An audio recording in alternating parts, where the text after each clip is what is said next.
Assalamualaikum warahmatullahi wabarakatuh. Alhamdulillahilladzi arsala rasulahu bil huda wa dinil haqq liyuzhirahu 'alad dini kullihi walau karihal musyrikun. Asyhadu an la ilaha illallah wahdahu la syarika lah wa asyhadu anna Muhammadan abduhu wa rasuluh. Allahumma salli wa sallim wa barik ala Muhammad wa ala alihi wa sahbihi ajma'in, amma ba'du. Bapak-bapak, ibu-ibu para jamaah Masjid Syuhada rahimakumullah. Pertama-tama marilah kita bersama-sama senantiasa meningkatkan rasa syukur kita kepada Allah Subhanahu wa taala karena atas limpahan kasih sayang Allah Subhanahu wa taala sehingga di subuh hari ini kita kembali bersama-sama hadir dalam masjid yang mulia ini untuk menunaikan kewajiban kita sebagai seorang hamba mengabdi kepada Allah Subhanahu wa taala dalam bentuk menegakkan salat fardu subuh secara berjamaah. Kita bersyukur kepada Allah Subhanahu wa taala termasuk dari bagian hamba-hamba Allah yang diberikan kesempatan oleh Allah untuk menunaikan ibadah subuh yang kita kenal dalam hadis Rasulullah, termasuk al-bardaini, dua waktu yang berat untuk dilaksanakan, yaitu salat subuh dan salat asar. Terutama salat subuh karena memang saat-saatnya enak untuk kita istirahat. Para jamaah yang dimuliakan oleh Allah, salawat serta salam semoga senantiasa tercurah kepada Nabi kita Muhammad sallallahu alaihi wasallam, pada keluarga, para sahabat serta umat beliau hingga yaumil qiyamah, dan semoga kita semua kelak mendapatkan syafaat dari Rasulullah sallallahu alaihi wasallam. Para jamaah yang dimuliakan oleh Allah Subhanahu wa taala, perkenankanlah pada kesempatan ini saya ingin menyampaikan sebuah hadis Rasulullah sallallahu alaihi wasallam yang diriwayatkan oleh Ad-Dailami yang berbunyi,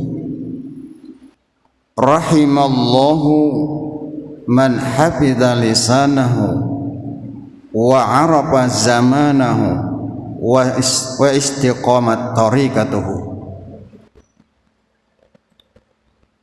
Ada tiga golongan yang termasuk dalam yang disayang oleh Allah Subhanahu wa taala. Tentu kita adalah orang-orang yang beriman senantiasa mengharapkan kasih sayang Allah Subhanahu wa taala, dengan kata lain rahmat Allah. Karena tanpa rahmat Allah Subhanahu wa taala masuk surga pun tidak bisa. Tegaskan oleh Rasulullah sallallahu alaihi wasallam. Orang sahabat bertanya kepada Rasulullah, Rasulullah mengatakan yang menyebabkan orang masuk surga itu adalah rahmat Allah. Sahabat bertanya, apakah termasuk engkau? Maka Nabi mengatakan, termasuk saya. Kenapa? Karena kalau kita bandingkan nikmat yang Allah Subhanahu wa taala berikan kepada kita, itu tidak sebanding dengan ibadah yang kita lakukan. Bahkan ada dalam sebuah kisah orang yang kurang lebih 500 tahun beribadah kepada Allah, kemudian dia dimasukkan dalam surga. Ditanya oleh malaikat, kamu masuk surga kenapa? Dia menjawab, karena ibadah saya selama 500 tahun. Lalu diberikan bandingan ibadahnya 500 tahun itu dengan nikmat yang Allah berikan kepada dia. Ternyata nikmat sebelah mata jauh lebih berat daripada ibadah 500 tahun itu. Karena setiap saat Allah Subhanahu wa taala menebarkan kasih sayang dengan berbagai nikmat yang kita terima. Sehingga Allah Subhanahu wa taala menegaskan, wa in ta'uddu ni'matallahi la tuhsuha. Jika kamu ingin menghitung nikmat Allah, kamu tidak akan mampu untuk menghitungnya, sekalipun dengan berbagai alat yang serba canggih seperti sekarang ini. Cuma seringkali kita tidak merasa bahwa itu nikmat Allah. Kadang-kadang kita identik nikmat Allah itu kalau yang membahagiakan kita, padahal tidak pernah putus Allah menganugerahkan kepada kita nikmatnya. Para jamaah yang dimuliakan oleh Allah Subhanahu wa taala. Nah, di dalam hadis ini disebutkan Allah Subhanahu wa taala akan melimpahkan kasih sayang yang pertama, man hafidha lisana. Orang yang senantiasa menjaga lisannya. Nah, lisan ini sehingga orang mengatakan mudah mengucapkan sesuatu karena tidak bertulang. Dan yang paling hebat itu konon adalah lidah orang Indonesia. Nah, orang Indonesia kalau pakai menggunakan bahasa orang lain hampir tidak ketahuan dia itu orang Indonesia, saking fasihnya. Bahkan kalau di dunia MTQ itu yang selalu juara internasional itu orang Indonesia. Terkagum-kagum orang Arab kalah dengan orang Indonesia. Kepasihannya, kemudian kemampuan dia melantunkan lagu-lagunya. Para jamaah yang dimuliakan oleh Allah, yang maksud kita memelihara lisan kita adalah kita menggunakannya untuk sebaik-baiknya. Kita gunakan untuk mengucapkan sesuatu yang disyariatkan oleh Allah Subhanahu wa taala, dituntun oleh Rasulullah sallallahu alaihi wasallam. Sehingga dalam sebuah hadis Rasulullah mengatakan, man kana yu'minu billahi wal yaumil akhir falyaqul khairan aw liyasmut. Barang siapa yang beriman kepada Allah dan hari akhir, falyaqul khairan, hendaklah dia mengucapkan kata-kata yang baik, ucapan yang baik, atau lebih baik diam. Kenapa dikaitkan ini dengan amanu kepada Allah, beriman pada dan yaumil akhir? Maknanya adalah bahwa setiap ucapan kita, setiap kata-kata kita itu kelak akan kita pertanggungjawabkan di yaumil akhir. Makanya man kana yu'minu billah wal yaumil akhir, ketika kita beriman pada Allah dan hari akhir, maka seluruh ucapan lisan kita hendaknya kita kendalikan, kita arahkan kepada hal-hal yang baik. Sekali lagi, padahal lisan kita ini sangat mudah sekali untuk berucap, sehingga orang-orang tua dulu mengatakan sehingga lisan kita itu dipagari dua pagarnya, gigi kita termasuk juga bibir kita, karena kalau sudah dia keluar maka itu nggak bisa diatmu lagi sudah. Apalagi ditambah dengan teknologi sekarang, sehingga kadang-kadang apa yang pernah kita ucapkan kita lupa, kemudian bertentangan dengan ucapan kita yang kemudian, lalu dibanding-bandingkan orang. Nah, ini kita diberikan oleh Allah Subhanahu wa taala, salah satu nikmat daripada tubuh kita adalah lisan kita. Dan lisan ini erat sekali kaitannya dengan hati kita. Makanya dalam Al-Quran Allah mengatakan, huwallazi akhrajakum min butuni ummahatikum la ta'lamuna syai'a wa ja'ala lakumus sam'a wal absara wal afida la'allakum tashkurun. Allah mengeluarkan kamu dari perut ibumu, kamu tidak tahu apa-apa. Wa ja'ala lakumus sam'a, lalu Allah Subhanahu wa taala ciptakan pada kamu pendengaran. Konon yang paling pertama berfungsi pada diri kita itu adalah telinga kita. Makanya disunnahkan, atau ada juga mengatakan bahwa hadis ini agak lemah, tapi itu bagus, ketika anak baru lahirkan diazankan telinganya, supaya yang pertama didengar oleh anak ketika lahir adalah kalimat Allah. Di ujung hadis disebutkan mudah-mudahan dia tidak diganggu atau tidak mudah diganggu oleh syaitan. wa ja'alakus sam'a wal absar. Kemudian Allah memberikan kepada kita penglihatan, wal afidah, ada yang mengatakan hati, ada yang kata otak. Karena semua yang kita dengar, semua yang kita lihat itu akan diproses oleh otak kita, dan itu dalam waktu yang sekejap. Dia turun ke hati kita, kemudian dia keluar di lisan kita. Makanya kalau kita tersandung batu, antara dua kalimat yang keluar dari mulut kita. Kalau iman yang dominan, maka yang keluar ada kalimat-kalimat thayyibah. Tapi kalau bukan iman yang dominan, maka kalimat-kalimat yang lain yang juga keluar dari mulut kita, dari lisan kita. Karena hati kita adalah hakimnya. Ketika hati kita memutuskan, maka itu akan keluar dari lisan kita. Kadang-kadang tersandung batu kita kaget, maka antara dua itu keluar kalimatnya. Kalau memang iman yang dominan, insya Allah yang keluar itu kalimat-kalimat thayyibah. Tapi kalau yang bukan iman, istilah bapak saya dulu itu zikirnya orang marah. Sebenarnya bukan zikir orang marah, tapi kalimat yang keluar saking jengkelnya, biasanya keluar kalimat-kalimat yang enggak bagus. Para jamaah yang dimuliakan oleh Allah Subhanahu wa taala. Jadi itu yang pertama, bahwa ketika kita mampu menjaga lisan kita, maka kita termasuk yang disayang oleh Allah Subhanahu wa taala. Maka kita berusaha untuk memanfaatkan lisan kita dengan ucapan-ucapan yang baik. Sehingga ada ungkapan, banyak bicara banyak salahnya, banyak salahnya banyak dosanya. Kalau banyak dosanya, neraka akan menanti.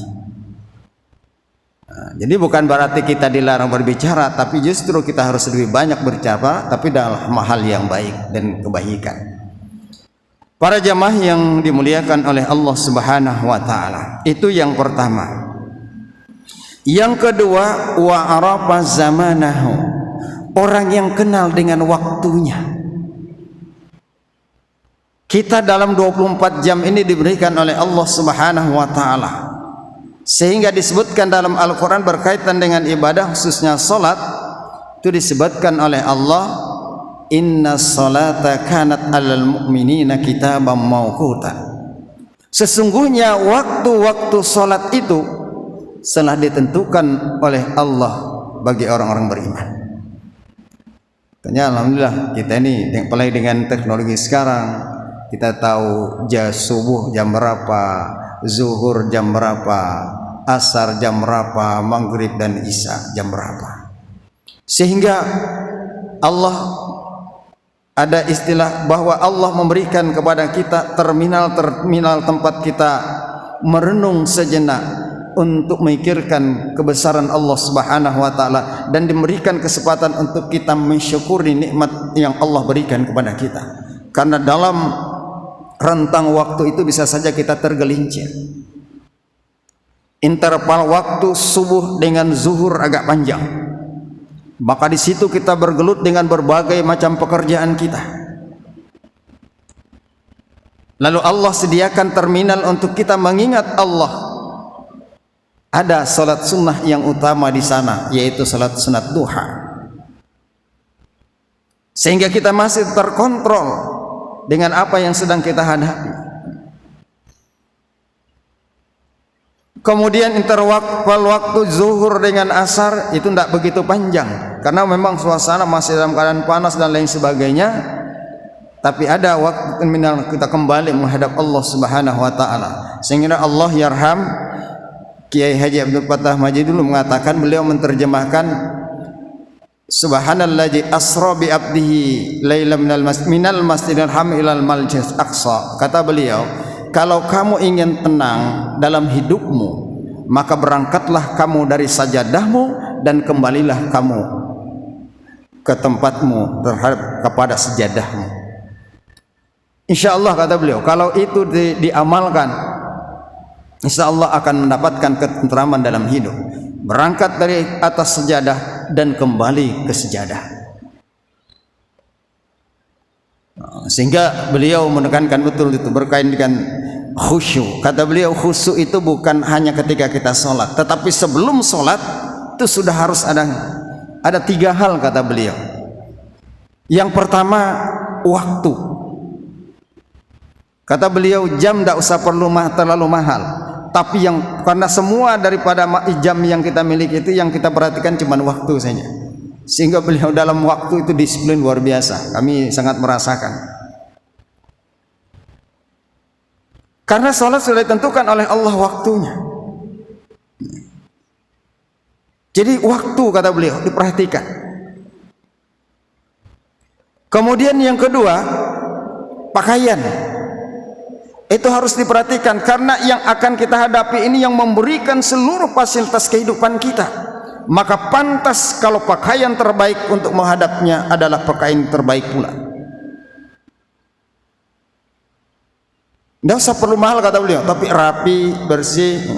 Ini jangan sarung untuk main bola, karena kami lulusan santri untuk main bola itu juga dibawa untuk sholat.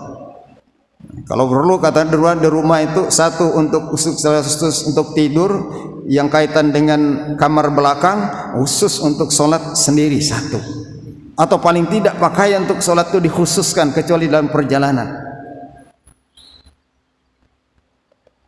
Kemudian yang ketiga kata beliau yang perlu dijaga adalah tempat. Maka yang terbaik bagi kita laki-laki adalah masjid, karena memang satu tempat namanya masjid, tempat untuk bersujud kepada Allah. Itu kata beliau itu, wa arafa zamanahu, mengerti, paham dengan waktunya. Lalu ini diperluas oleh sampai kepada kondisi kita, keadaan kita, ya. Termasuk mungkin evaluasi terhadap diri kita sendiri. Saya kebetulan dihadiahi buku Misteri Umur 60 Tahun. Wah, itu saya baca itu kaget juga ya. Jadi ternyata usia kita untuk menjelang, karena Nabi katakan usia umatku itu antara 60 dan 70. Maka ketika menjelang usia kita menanjak ke 60, perlu ekstra kita mempersiapkan diri. Misteri umur 60 tahun. Itu perjuangan, kalau kata dalam buku itu adalah perjuangan kita mendekati umur yang tadi batasi oleh Rasulullah SAW. Maka beruntung umur yang 70 ke atas itu sudah bonus diberikan oleh Allah Subhanahu wa taala kepada kita. Para jamaah yang dimuliakan oleh Allah Subhanahu wa taala, wa arafa zamanahu. Jadi kita mengenal waktu kita. Paham kita kapan kita melakukan sesuatu. Alhamdulillah dengan kemajuan sekarang, waktu sholat itu sangat mudah kita ketahui. Apalagi kalau pada tengah-tengah umat yang mayoritas umat Islam, maka kita mendengarkan azan di mana-mana. Itu keberuntungan yang luar biasa. Maka berbahagialah kita ini karena setiap saat masih kita dengarkan suara azan yang mengingatkan kita untuk menghadap Allah Subhanahu wa taala. Demikian juga interval waktu antara Isya dengan subuh itu panjang. Lalu Allah sediakan juga di sana terminal untuk mengingat Allah, salat tahajud. Berbahagialah kita yang mampu mengenal waktu ini dengan sebaik-baiknya. Itu yang kedua. Kemudian yang ketiga, wastiqamah tariqatuh. Orang yang istiqomah, konsisten dengan perjalanan hidupnya, dalam perjalanan hidupnya. Seorang sahabat datang kepada Rasulullah, ya Rasulullah, ajarkan kepada saya setelah ini tidak akan pernah menanyakan lagi. Maka Nabi mengatakan, amantu billah summa astaqim. Saya beriman kepada Allah dan tegak lurus. Dalam makna ini Rasulullah lalu memberikan garis-garis banyak sekali kiri kanan. Kata Rasulullah sallallahu alaihi wasallam, untuk menuju istiqomah itu maka godaannya luar biasa. Makanya sering kita lihat ada orang yang luar biasa idealisnya masa muda, kemudian dalam perjalanan berikutnya dia tidak istiqomah lagi. Nah, ini kita mohon kepada Allah setiap saat, ihdinas siratal mustaqim. supaya kita diberikan keistiqomahan oleh Allah Subhanahu wa taala dalam menjalankan syariat ini dengan sebaik-baiknya. Jadi orang yang istiqomah, Allah mengatakan tatanazzalu alaihimul malaikatu alla takhafu wa la tahzanu wa abshiru bil jannati allati kuntum tu'an. Orang yang istiqomah itu Allah turunkan malaikat, tatanazzalu alaihimul malaikat, lalu memberikan kepada dia alla takhafu wa la tahzan, jangan takut, jangan gentar, wa abshiru bil jannati allati kuntum tu'adun, dan Allah memberikan kabar gembira kepada dia tentang surga yang telah dijanjikan oleh Allah Subhanahu wa taala. Maka istiqomah ini sangat berat dalam perjalanan hidup kita, apalagi di zaman-zaman kita sekarang ini. Tetapi ini adalah sebuah kemuliaan yang luar biasa diberikan oleh Allah ketika kita mampu beristiqomah di dalam menjalankan syariat. Sehingga suatu ketika Nabi mengatakan, orang yang istiqomah di dalam ajaran Islam suatu saat sama dia dengan menggenggam bara api. Kalau dia lepas maka yang lain akan terbakar, tapi kalau dia genggam sesungguhnya maka dia saja yang terbakar. Bagaimana sekarang banyak orang yang istiqomah menjalankan syariat Islam, tetapi seakan-akan dia salah di dalam menjalankan syariat itu. Para jamaah yang dimuliakan oleh Allah, dan itu sudah diprediksi oleh Rasulullah sallallahu alaihi wasallam kepada para sahabat, siapa di antara yang akan umur panjang, maka dia akan banyak melihat perselisihan di kalangan umat Islam ini. Maka kata Nabi, gigitlah syariat ini dengan gigi gerahammu dengan sekuat-kuatnya, karena kita akan berhadapan dengan berbagai macam persoalan-persoalan hidup yang membuat orang tidak istiqomah di dalam hidupnya. Para jamaah yang dimuliakan oleh Allah Subhanahu wa taala, itulah tiga golongan yang mendapatkan kasih sayang Allah Subhanahu wa taala. Yang pertama, hafizal lisanahu, orang yang menjaga lisannya. Yang kedua, arafa zamanahu, orang yang memperhatikan waktunya atau kenal dengan waktunya. Yang ketiga, wastiqamat tariqatuhu, orang yang istiqomah di dalam perjalanan hidupnya. Semoga Allah senantiasa melimpahkan rahmat, hidayah dan taufiknya kepada kita di dalam kita menjalani kehidupan ini. Salah hilaf mohon maaf. Assalamualaikum warahmatullahi wabarakatuh.